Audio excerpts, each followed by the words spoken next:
La pivoine, le bégonia, l'eucalyptus, la fraise ou la pomme de terre, voilà des variétés de plantes, ornementales ou alimentaires, qui nous sont extrêmement familières, tellement qu'on a le sentiment qu'elles sont là depuis toujours.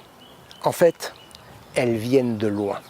Avant d'orner nos jardins ou de remplir nos assiettes, elles ont fait un long voyage, elles ont dû parfois franchir les continents et les océans. Vasco de Gama, Jacques Cartier, James Cook en ont rempli les cales de leurs navires. Certains explorateurs ont même laissé leur nom à des plantes. Le bougainvillier, par exemple, a été baptisé ainsi en l'honneur du navigateur français Louis-Antoine de Bougainville. La classe.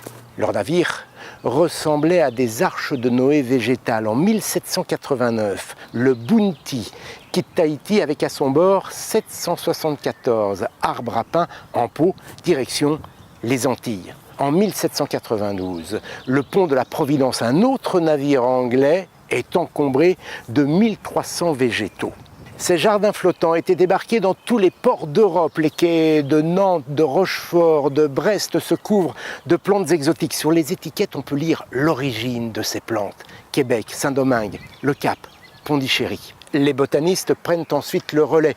Il s'agit pour eux d'acclimater toutes ces nouvelles espèces végétales. Vont-elles pouvoir résister à des sols et des climats si différents de leur région d'origine? C'est l'avènement des jardins botaniques, à la fois vitrines, lieux d'observation et d'expérimentation. La courge, le haricot, la tomate, le piment venu d'Amérique, l'érable du Japon ont, avec l'aide des jardiniers, brillamment réussi leur examen de passage. Désormais, ils poussent dans tous les jardins. D'autres, plus fragiles, sont restés dans les serres. Aujourd'hui, les plantes continuent de voyager, mais on ne fait pas n'importe quoi. Avant de les lâcher dans la nature, les jardiniers et les botanistes veillent à ce que les plantes exotiques trouvent leur place dans la végétation locale, mais ne prennent pas sa place.